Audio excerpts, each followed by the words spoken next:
Okay, now, from the beginning. Hit it, boys.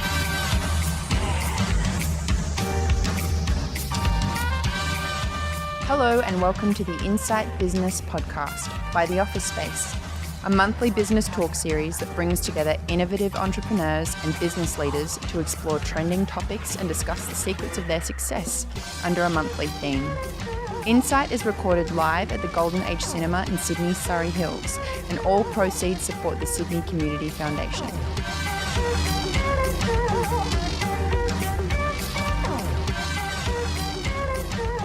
Showing resilience in the face of glass ceilings, gender bias, discrimination, pay gaps and hugely disproportionate VC funding, a new breed of female founder is taking the startup world by storm. There's some really interesting stats. If you look at our blog, we've got a thought article and it just shows there's a BCG study and it shows that female-led business generate 10% more cumulative revenue, I can't talk today, in a 5-year period, bear with me. But it was interesting because they performed 63% better than investments with all male founders. And also I found that for every dollar of funding, these startups generated 78 cents, while male-founded startups generated less than half that, just 31 cents. So it's showing that there's not, I don't want to focus on the disadvantage of being a woman today. It's about this incredible advantage of being a female in business. So I have 3 stellar examples here. Starting from the left, we've got Anthia Koullouros. So Anthony, what's wrong with my voice today? I'm so excited, all these women in the room. So Anthia is a dear friend. She is a naturopath and author and CEO of Ovvio Organics, and her teas we've been enjoying actually outside. So please welcome Anthia Koullouros. I'm going to put you in the middle. And we have Alyce Tran, who has the phenomenally, ridiculously successful, the daily edited, monogrammed leather goods accessory business. So, and you know about this business. Please welcome Alyce to the stage. She looks amazing. And then another person that's very well known to me. So we have Cindy Luke, and please join us on the end. So Cindy's a serial entrepreneur. She's started many businesses, and now we're going to talk about Luke Beauty Food, which is this incredible business. It's lipsticks made from food. So each of the products that you guys have, I love and I advocate for, and I have them all actually with me. They're always in my bag, actually. So teas and lipsticks and your edited products. So it's so nice to have you girls here. So I'm going to start. I want to start at the early days, before we get into kind of this picture of success here. I might start with you, Cindy, and we know that you have, Sydney's invented sticky date pudding, which is pretty amazing when she worked with Sarah Lee. So if you didn't know, that's enough of a claim to make. So we have her to thank and to kind of... And do you know the funniest thing about it is that it was whilst I was with Norma Willis Catering, that she used to create this sticky date pudding. It was back in the late 80s. And when I went to Sarah Lee and worked in R&D, I took that recipe and modified it. And it's actually still in the market today. But my famous product at Sarah Lee is actually the Sarah Lee ice cream. Oh, don't even get me started on that. Yeah. Well, tell us what you were like before Sarah Lee and then before these multiple businesses. What were you like as a little girl? Was there streaks of entrepreneurialism? There weren't streaks of entrepreneurialism in that I wasn't out there on the street selling product or coming up with business ideas. It was more, I think, this determination and this just willingness to be outside, doing things, be involved. I'm actually seeing that in my daughter now, Ciara, who's 10. She just jumps into everything, feet small, doesn't worry about what it is or who she is or what she's doing. And I think I had a very sort of strong streak and an independent streak because when my mother was less than 30, my father left my mother, and so she was therefore a working mum with 2 young children, and we were my brother and I were the first of I think they called them the latch door kids, the latch key kids, and so I had responsibility from a very young age, and that was to make the porridge in the morning for when I was in first class to make sure porridge was on the table, and so I just always had that just tackle anything attitude. And somewhere during my teenage years, I knew that I wanted my own business. I didn't know what shape that was going to be, but I knew I wanted my own business. And to be honest, it was a little bit materially focused. When I think back, I just remember when I was in year 10 at school, and I'm really embarrassed to say this now, but I wanted a red BMW convertible. No, I think somewhere along the way that lost. I got the Mercedes instead. I don't mean it like that, but I look back and think, oh my God, because I used to say that as well, and imagine what people used to think of me saying, this is what I wanted. But I think that's also because I was in a position where I couldn't have what I wanted, and everything was controlled and measured, and that perhaps I saw that having my own business was the ability to give me some freedom. But I loved food. My father was German. And in those early years, he, obviously brought the German culture and influence to my mum that lived in country Victoria. And so mum discovered food, and she was an amazing cook. So I always used to cook with her. And it was that love of food that honestly ended up why I have my biscuit company, why I now make lipstick from food, because once you discover your passion, and my passion was food, then that really makes living and life easy, because it's something in which everything revolves around. So, who would have thought make lipstick from food? And it's a great segue to you, Anthia, because food is very much part of your upbringing. So tell us about you and the formative years and even your cultural background. Sure. My background's Cypriot. So Mum and Dad were born in Cyprus, but Dad came when he was 10, Mum when she was 18. They were next door neighbours, school sweethearts. It was very sweet.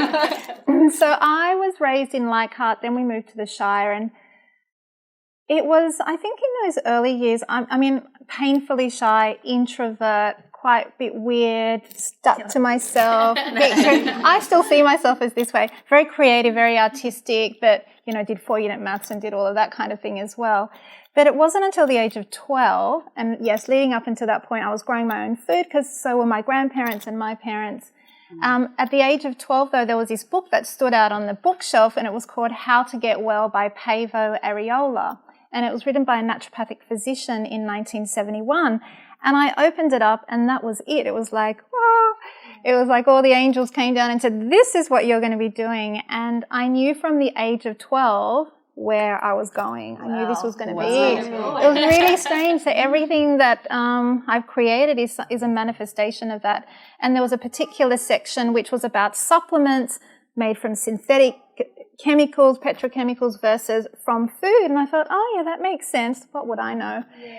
And I used to grow dandelion and put poultices on my face thinking I had acne, but I didn't have acne. So I'd become the little mini practitioner. And then at the age of 18, we had a family friend called Penelope Sash, for those who are as old as me. Oh gosh, yes. So coincidentally, who was the naturopath of the time, and I worked for Penelope and became a qualified practitioner at the age of 22 and opened up my first business. That's incredible. Now, Alyce, at 12, you were selling strawberries, or a bit earlier, even younger. So you were on the streets. Tell us about your upbringing. I have similarities and differences to the previous stories. The question was like, how did you grow up? Your early years, yeah. My parents were very entrepreneurial. They had strawberry farm and then a cherry orchard and like all these. So I had a very now on reflection, a very beautiful childhood. At the time, I felt very different because my parents were farmers, and that was not a chic thing to say because I went to a private school in Adelaide that, where people's parents were lawyers and doctors. And so I think, I had a fruit stall at the front of our farm that was quite famous in the area where people could pull over and I would sell them the fruit. And now I sell the bags. So I guess there's parallels in that. And, I VM'd my stall. I had the sandwich board. I had everything. And I did that last night in Brisbane with our pop-ups. I'm like, well, really, it's the same thing, isn't it? But then I obviously, I think, something happened to me in secondary education where I got quite competitive. I became a very competitive person. And I think that's what the education, sort of the environment that I was in kind of caused me to be like. And then I felt like I needed to get 99.95 and I did. And I felt like I needed to get into law school, so I did. And then I felt like I needed to graduate with the university medal, so I did. And so then I went into the best law firm in Australia. I went and worked at King & Wood Mallisons, and prior to that I was working for a very you're the only other lawyer in the known world, but I worked for Justice Nettle, who's now in the High Court. So I did all this stuff thinking that's what I needed to do. And even now, like, I feel like I need to do all this stuff in business because I feel like I need to. So I'm just one of those people who's just like... Annoying. You know, like, have to, like... But in business, it's much harder because, like, what is the right answer? What is the 99.95 here? What is the medal equivalent? It's very difficult. So that's why I have, like, a bit of a internal conflict. Where does that come from, that voice? It's an interesting thing about what drives each of you. So for you, is it an expectation? I think it's these expectations that I create for myself. Yeah. No one's telling me that I need to do it. My parents aren't like pushy or anything. They're quite relaxed. I don't know.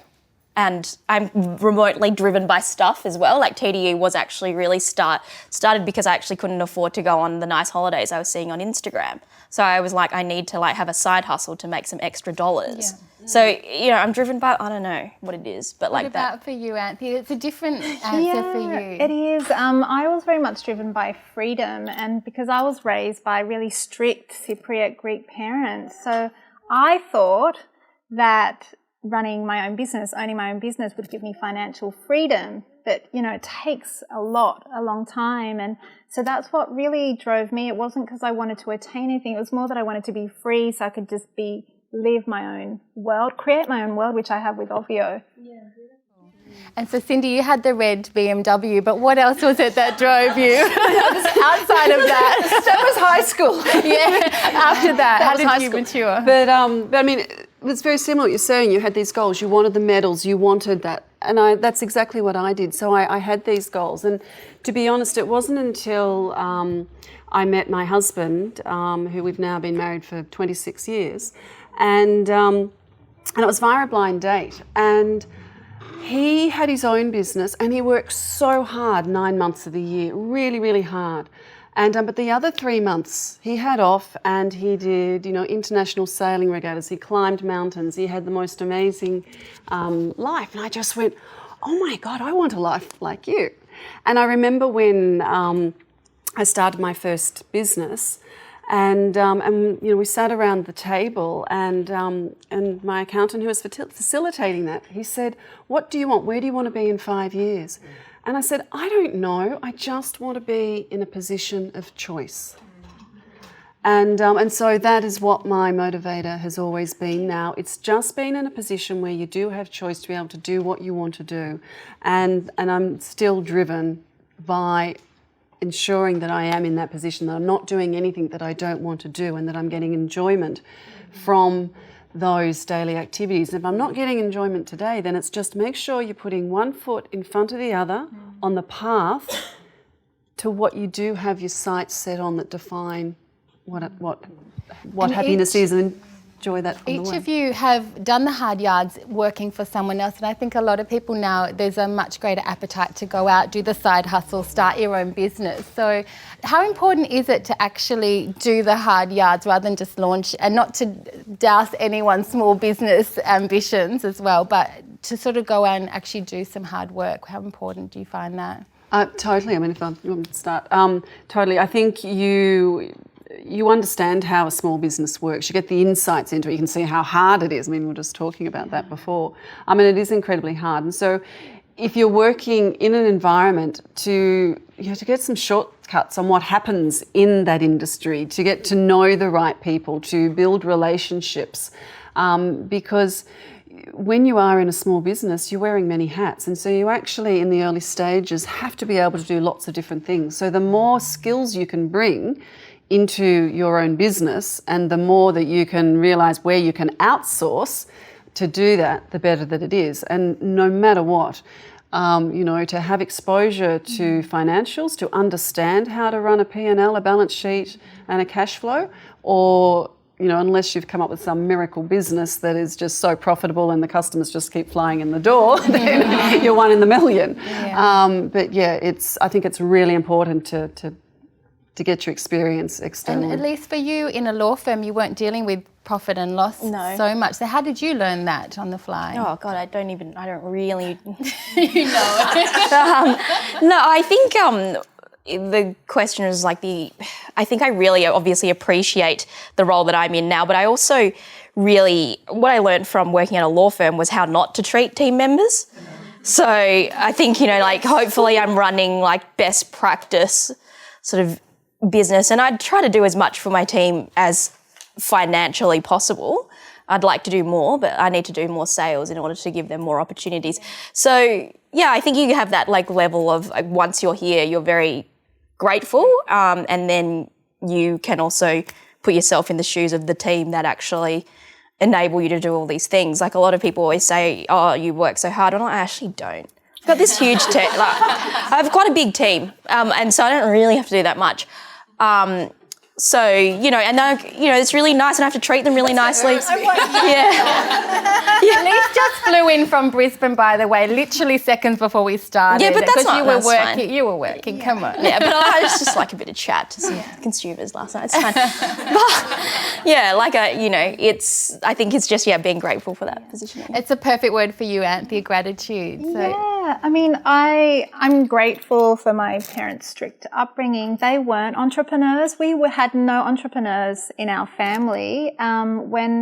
So I think there was this part of me, obviously passionate side of me, that wanted to create my own world. And it was very much infused with helping others. So yes, that's what really drives me, is to be of service for others. Good for you, good for all was my motto ever since I was a kid. I don't really understand where that came from. But I was working for Penelope Sash, who was a female entrepreneur in those days, was running around in her little Chanel suit. And I thought, I can do this. And I was helping her run her business. I was a kid. I knew nothing. I knew nothing about business. I knew nothing about profit and loss. I knew nothing about any of it. I basically was driven by and so determined that I could create this. And it's everything that I thought of, I manifested. But it was this that was driving it, and I was really being driven by being of service. So that's when I started off as the naturopath, who then seeing patients one-on-one. That wasn't enough. I wanted to reach more people, so I opened up a retail store. The first organic store in Sydney, actually. 2 weeks later, Whole Foods House opened up. But we're 100% organic lifestyle.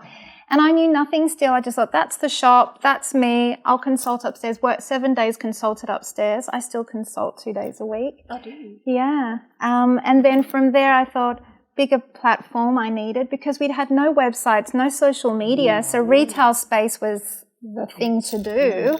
And journalists were coming because I was in the right location in Paddington. They would write about us. Then from there, we went into a bigger shop. And then it just grew. But winged it. Had lots of mentors, but winged it. There's so much I want to unpack in there, but I want to look at, we're all winging imposter syndrome. The terms overnight success and, kind of this idea that you've just made it, they belie how much work is involved in running a small business. But what was perhaps a lucky break for each of you? Maybe Alyce, will start with you. When did it feel like you had taken flight with the Daily Edited? I don't feel like that has come. Right. Yeah. I think it's very early. Yeah. And so when people often characterise me in a certain way, and I find that very uncomfortable, when people say, oh, successful business, and I'm like, is it? Where's my boat? I'm not, it's not. So I haven't got the lucky break yet. Well, it's still a lot of work. Okay, we've got some customers, we've got a couple of stores, got some staff. All right, excellent. Now what? I haven't reached the inflection point yet. And then how do you keep momentum? Because you've said that it sort of can stop being fun in a way, because you're responsible now. It was really easy to get it off the ground, because that's just pure hard work. You just put the hours in and you'll get your product out there, you serve your customers properly, you're there. Yeah. Okay, that's where I am now. Now it's like, feed the beast. How do you actually get to that next level? That's like strategy. I don't know how to take it to that next level. How do you do, what's the right strategy with that? Sell more stuff, but how? What's the right medium for that? So, it's not hard to get to this point. It's just Well, I'll jump over to you, Cindy, then, because you've done that. You're very strategic. So Cindy had Luke and May and then was bought out by Byron Bay Biscuit Company, Fantastic. which was incredible. But then I'd love you to share your strategic approach to this business, because it almost wasn't sentiment, and I love how you were really calculated about how you started Luke Beauty Food. Sure. So my biscuit business was back in 2003 that I sold it to a company called Stuart Alexander, and then they sold it to Byron Bay. And only now it's like you're starting to see Luke and May biscuits back on the plane. So it has survived for 15 years. I'm not involved in that at all, but I certainly assist the managers there. What happened when I sold that business is that I created a checklist of what I wanted my next business to look like. And it was very much down to, I want a product to put on the shelf again, or I actually wanted a product I could sell online. I wanted a product that had a high gross margin, because if you don't have a gross margin, if you don't make enough profit from each product, you struggle full stop. So I was looking for a product that had a high gross margin. I was looking for a product that had a high price point, so I didn't have to sell as many things in order to generate the revenue. And I wanted something that didn't have a shelf life, so I didn't want food again. And I wanted something that if I sold it online, I was able to ship it free to consumers. Yes, brilliant. That's so my that biggest there issue. was so that there was no tension for purchasing and reduced the barrier to purchase. And it was whilst doing due diligence for a girlfriend of mine that I saw how lipstick was being made. And when I had a look at what the formulations were, I had a look and I just said to the guy, how much does it cost to fill that? He told me, and I went, oh my gosh, that's it, that's the product. I went and explored it. As a food scientist and nutritionist, I could not understand the ingredients that were in lipsticks. And this was back in 2006. And so when I worked out that they were the fats and oils and colours and flavours and waxes, I just went, oh my God, I can replace those with food, because that's my whole experience and love and passion. I'm going to make a lipstick from food. And so that's what I did. Now, we're talking back in 2006, that idea.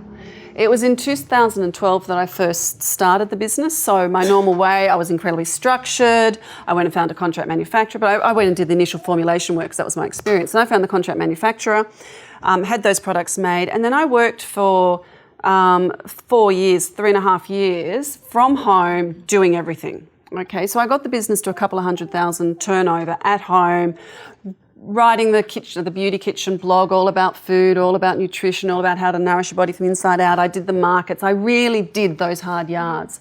And I got the business to a point where it was like, well, gosh, I can't really grow it much more than this.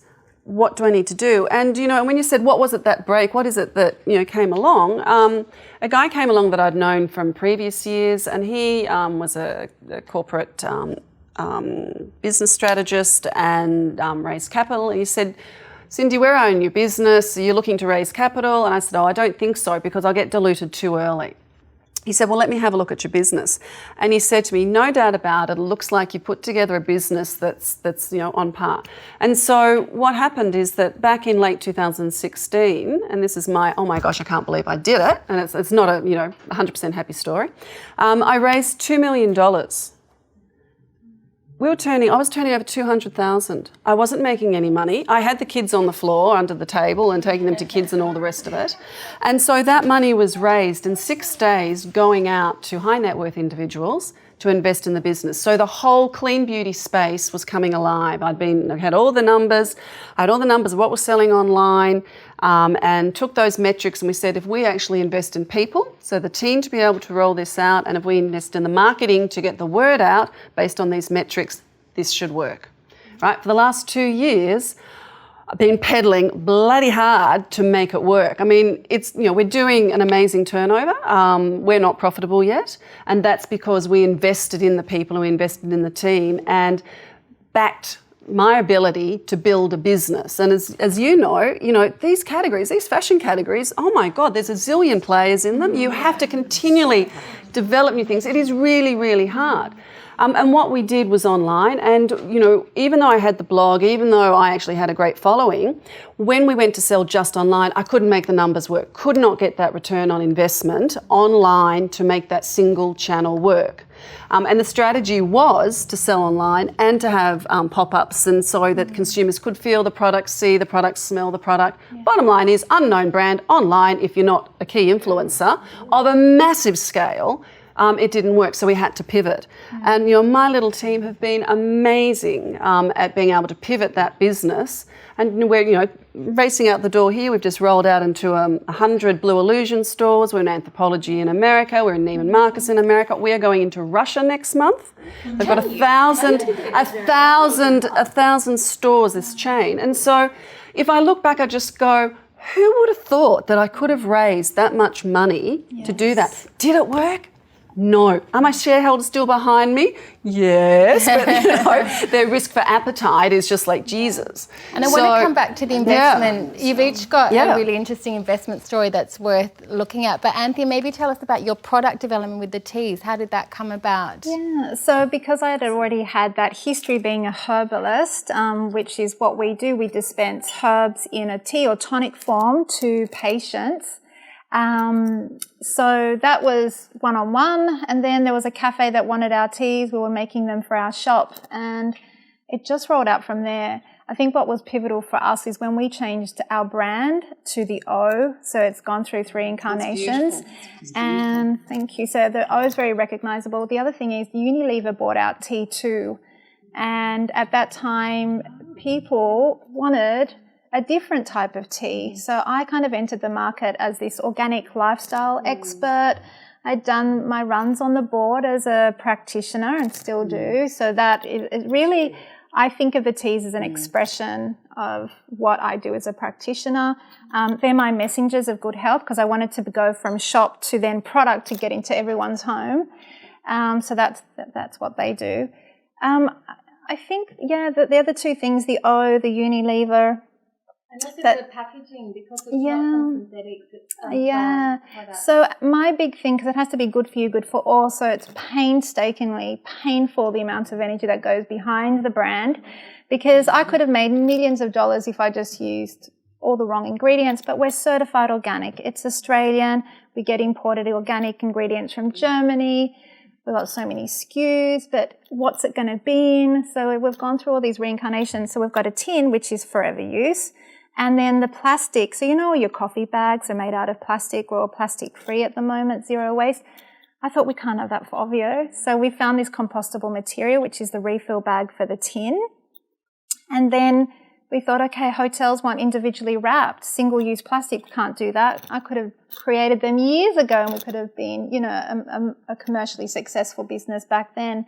But I was waiting for the material. So, and the compostable material won't grow through the tea bag machine.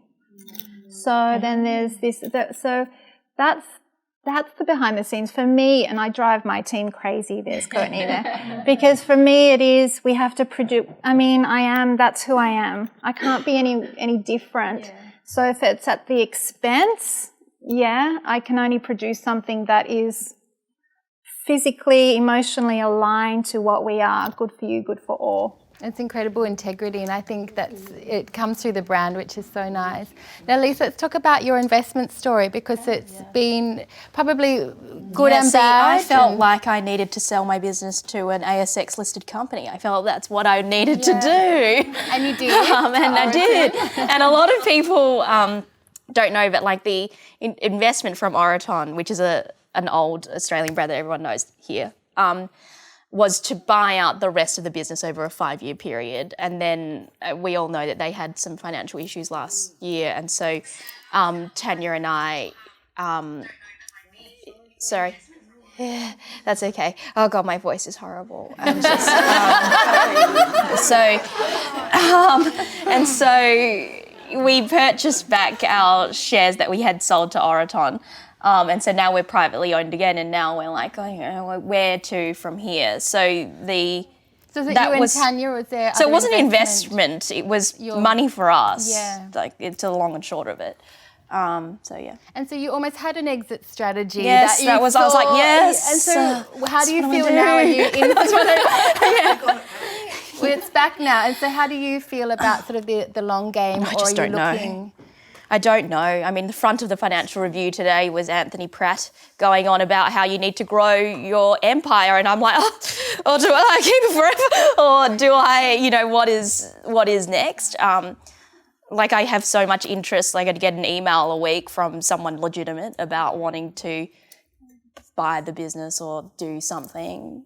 I just don't. I'm now more cautious. I'm just like, I don't know. Like, well, let's let Anthia answer because we've talked about this. There's a lot of fear in business and there's a lot of anxiety. We've used that word, all of us. So talk to us about your investment story and where that had put you. So I can't legally talk about the entire story, but just a brief overview. The business was growing so much. I was using my own money and money that I'd borrowed from my parents. And so any money that I made as a naturopath would go back into the business. I don't think I paid myself for years, but I was very driven. I was so passionate and I loved it so much, and I loved the people that we were serving, and I loved my product, that I was just almost living on air for 7 days a week, 24 hours a day, it felt like. And happy to have done it again in hindsight. What happened was it grew to a point so much that I needed a cash investment. So it was either going to be a loan, which the bank would not loan money, and I didn't doesn't even loan us money. No, and I didn't have any assets. And so what was I to do but look for money? And for me, and this was the real big turning point for me, I felt like my business was my identity. Does anyone else feel that way? Yeah. So for me, it was life or death. Everything that happened in the business affected everything else. And it was the wrong way to do it. And it was my greatest lesson. So because if there's a threat to your business, or there's a possibility of losing your business, or someone might come in and change your business, it affected me so personally. It scared me to death, and it wasn't a way to live. So this beautiful thing that I created and helping so many people became this very fearful act. And I realized something when I invited the wrong investors in out of fear, because I thought that would save the day, because I thought, I'm too emotional, I'm a woman, know nothing about business, know nothing about money, yet I've created a successful brand, and we were in, at that time 300 places, which was pretty good. And everyone loved the brand. I had a very busy clinical practice.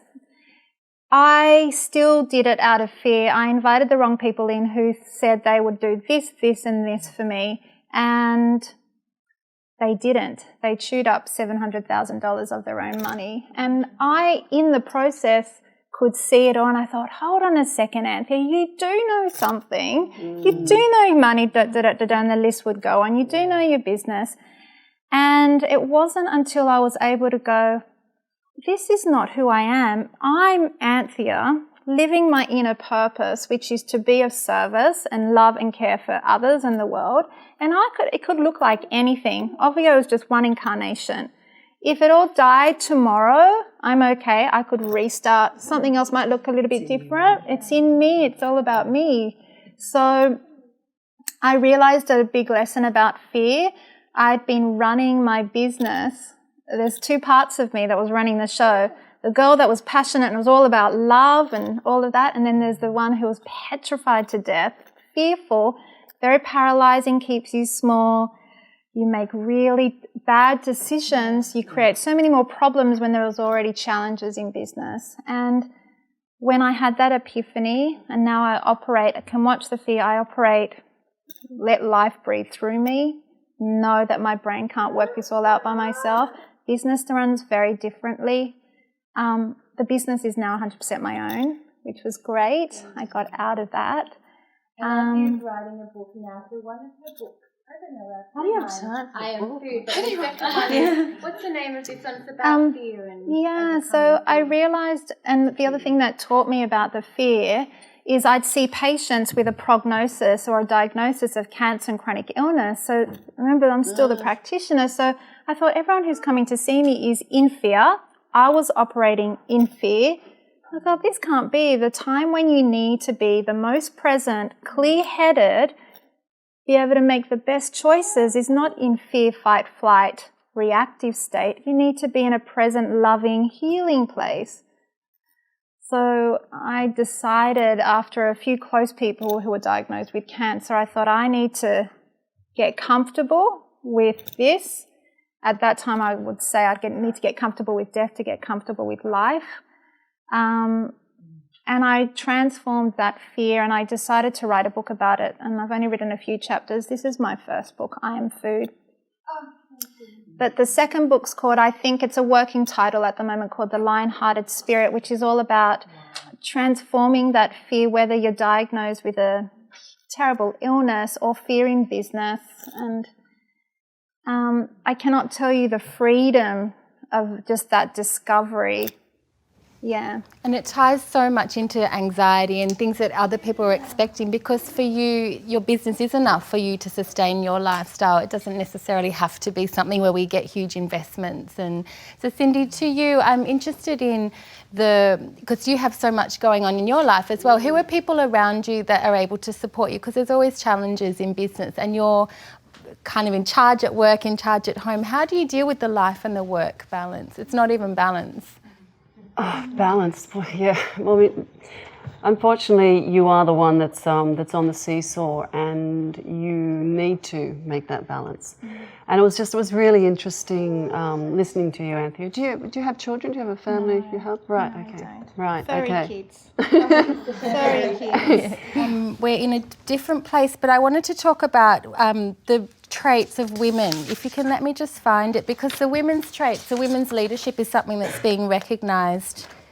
And I really hope I put it in. I went through it last night, but basically, again, BCG has done a whole lot of research, and they found that when they look at management, it's the softer skills, which of course sit between men and women, but are more characteristic of women. It's our intuition, it's ability to communicate, the ability to feel. So all of these things, I think, thanks Lou, if you can find it. But I just think it just shows that this is the way that the world is changing. It's kindness coming into leadership, into business. And for Sydney Community Foundation, they do a strong and kind bag with Ginger and Smart, which I love. It's strong and kind, and I think that's what women in business are, which is, I think, really incredible. So for you, Alyce, you have Tanya beside you. Do you find she's the biggest supporter, or is it more your sister, Caro? How do you find someone to lean on to help you through business? My life is like very easy, breezy. So I'm not gonna like. I'm like, no, it's so fun. I just try to like. There's I a mean, lot my that you're sister is carrying. very.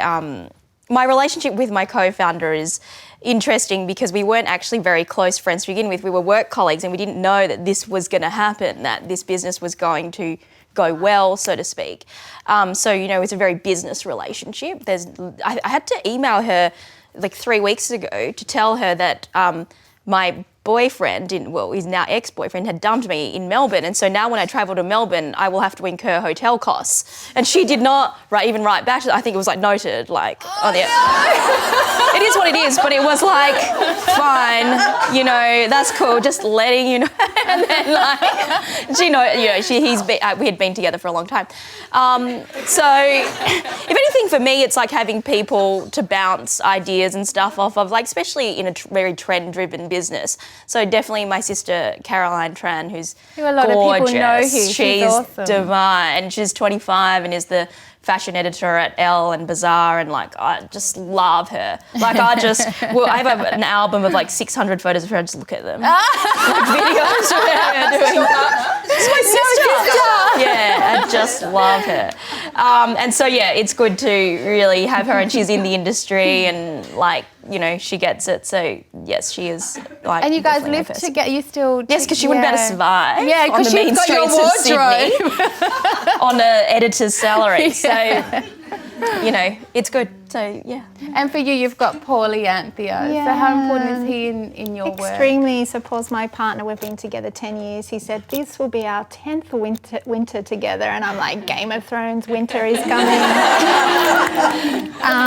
So I'm really lucky, but poor Paul, he really does cop it at times because, you know, he's where I release some of the frustration. It's interesting because I've had lots of male mentors who are very successful entrepreneurs who turn over $40 million companies. I don't speak so much to them anymore. I'm always looking for female mentors and leaders at the moment, because back then it was always trying to drum out, you're too emotional, Anthea. You've got to stop being so emotional, Anthea. Also, men like give that advice, like, whereas you would just share with me your experience, and I'm like, cool. beautiful. Yeah. Absorb that. Yeah. And I'd always be crying, stop crying, Anthia. And it's like, what do you mean? What does that mean? That's who I am. It's what I do. No, we can talk forever, but I'm conscious of time, so I will throw it open to questions. But I'm going to ask, each of you are great with marketing. So you're amazing. You do your own Instagram and you're really hands-on. You've had Hailey Baldwin on your campaigns. Anthea, you curate such a beautiful blog, and as well with you, Cindy, with your personas and your beauty blog. So can you give each of us, for businesses, some sort of tip in marketing, social media, what can help us be an overnight success? Hang on, let me come and listen. Where would you start with some advice? Are you going to start with me? Oh my gosh. I think I'm the wrong person to be asking, and thank you for saying it's lovely. But out of all the things that I do, it's since 2017 to now that I've not actually been hands-on with my marketing the way that I'd like to. When I talk about social media and the building a community, I used to do, that's what I spent most of my time doing when I had my Beauty Kitchen blog, and I would do tables of, my table of fabulousness, and I would blog about it and create the recipes, and everything was so hands-on, and I really loved doing it.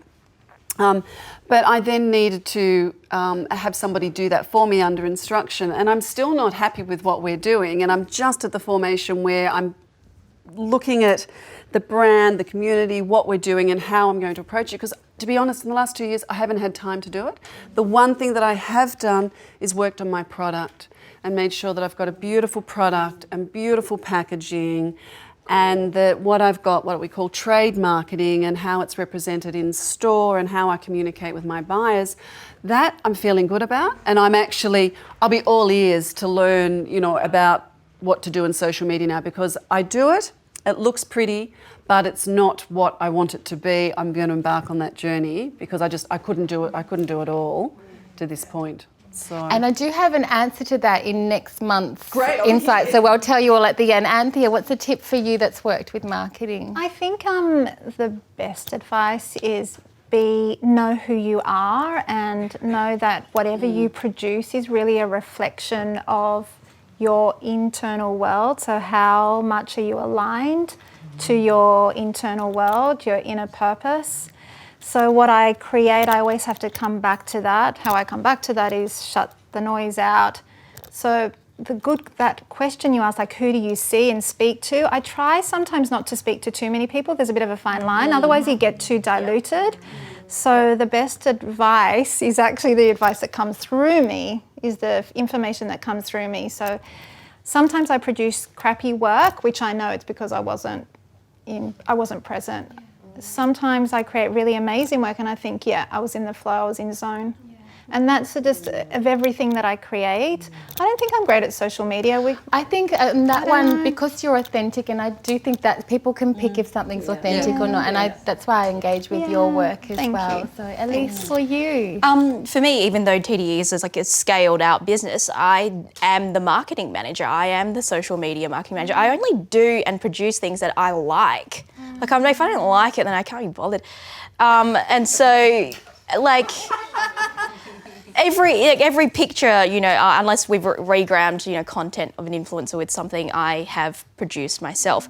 And I think, why would someone else have the passion or the drive to actually execute at your level that you hire in? I mean, I think, if you get really fantastic people, like I have some very fantastic people, I'm like, amazing, but it's very rare that someone can communicate the product that you make and give the messaging the same way that at the level that you would intend, because it's not theirs.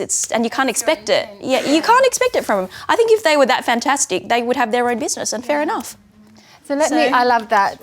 So before I throw it open, there's a company. One of our speakers next month is Joel Trethewin, and I'll tell you about the topic later, but he's from Alchemy One, and they have Leader, which is it's bite-sized social media for small business, and I think it's something like $100 a week, and they're a huge agency that look after Bank of Australia, but they're piecing off things. So that's just a free plug because Joel's awesome.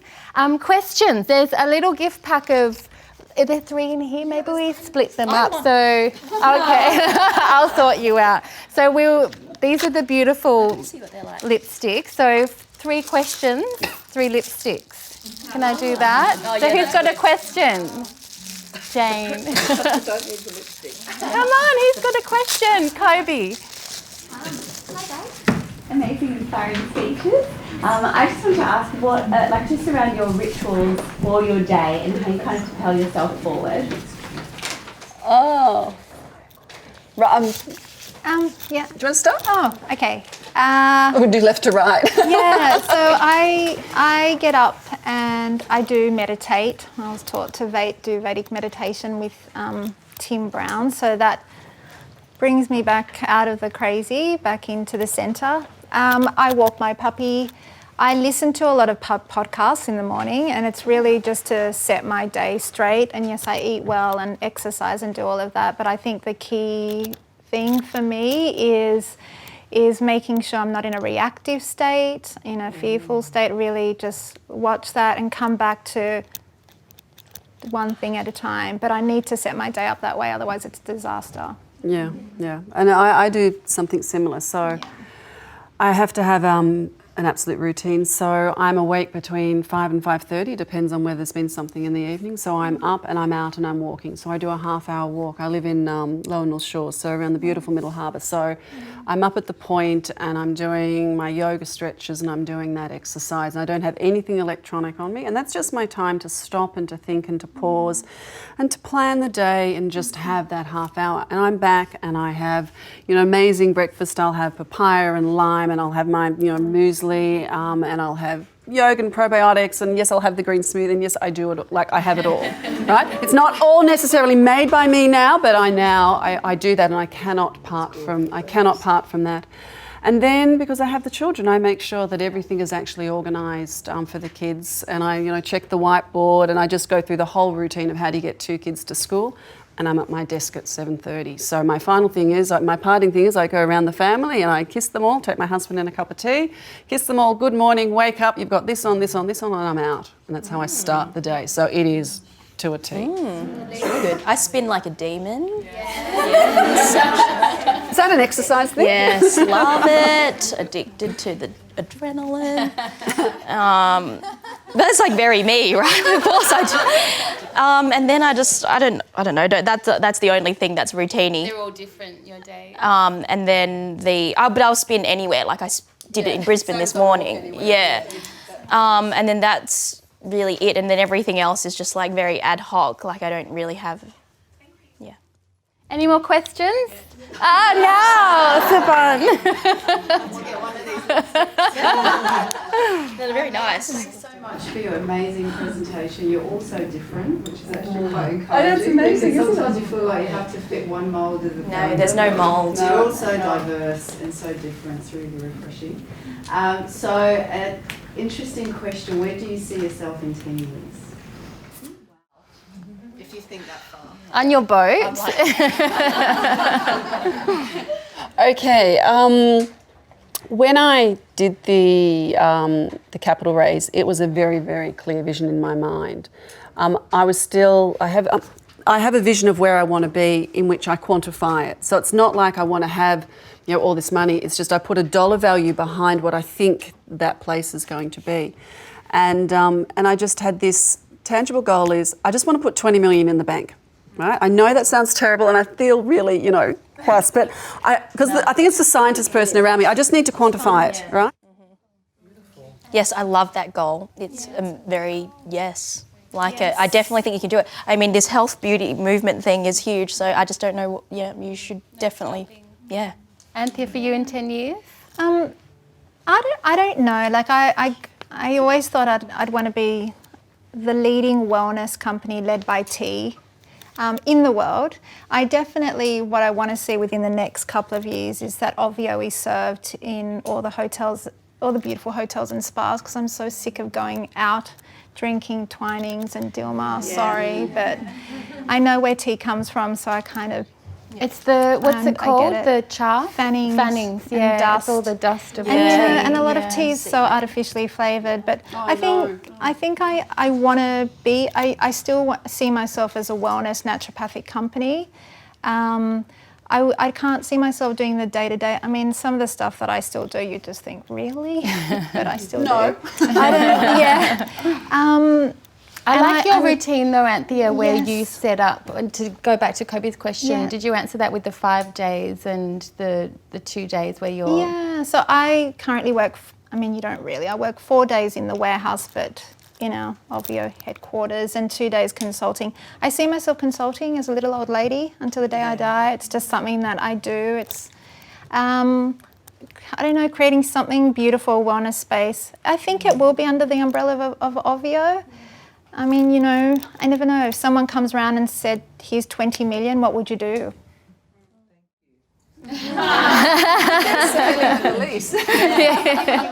So Alyce, what would you have done if Oroton had bought out everything? What would you have done? So I've already started that process. So I have this new thing where I'm actually, although TDE is very closely connected to me, it's not everything that I'm about. Like I launched a homewares brand last year, totally different, separate business.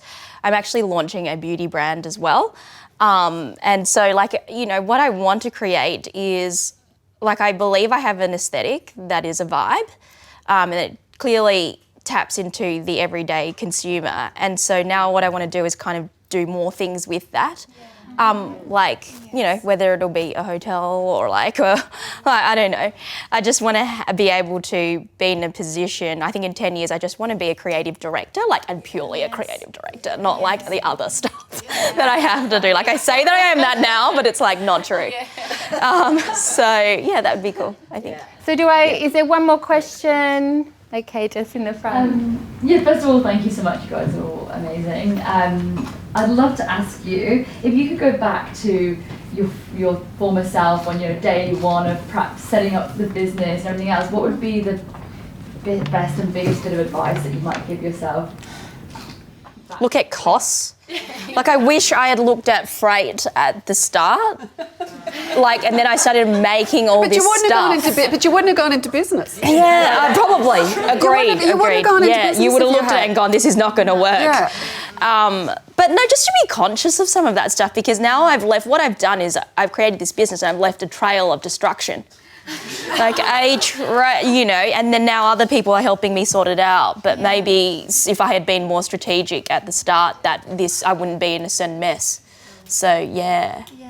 Just a bit of strategy. I was just about to say, I would say to my then self is wake up, but at the same time, you're right, I wouldn't have gone into business if I knew what was ahead. It was total blind faith. There's something good about not being cerebral. Yeah, because in business you just like you just go. Yeah. So I wish I could say to her, wake up and really look at what is going on around you, but at the same time, And Cindy? I don't know, I was just thinking.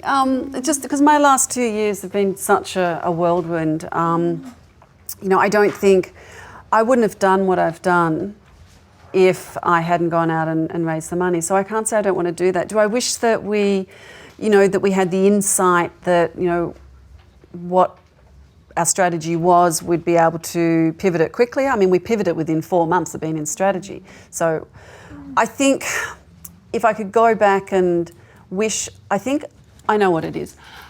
It's supposed to be pre-planned, but I've actually realised what it is. I think I would have spent more time on finding the right team that has the skill set to be able to implement the strategy that I had, right? So it really does come back to the strategy. There wasn't anything wrong with the strategy we had in terms of selling online. I didn't have the skill set. Myself personally, I didn't have the skill set, and I didn't then have the skill set within my team to be able to do the marketing and do what you've been able to achieve properly. It just took too long. You know, we're doing an amazing job now, but we couldn't do it on a sprint. And so the strategy that we had to be able to do and hit these milestones in a very short period of time was just impossible with the way that we as a team, because I have a board. So I've got a very different business. I have a board and I have investors, right? So I have a very different structure and I have a different way of operating. And so if that's the one thing I could look at back and doing, it's the alignment of team to strategy and skill set. I'm not about to start throwing Elkie jewellery out for questions. This is for our panel. This is, Elkie and Kate are in the room here with this amazing Studio Elkie product. So I just think all of you, I know so many of you have great businesses, and I want to encourage you, and I hope this is really encouraging. It's been really heartfelt, which I love. It's not just sort of hard-edged strategy, it's about finding your truth. So please thank our incredible panel here. You girls get to choose something.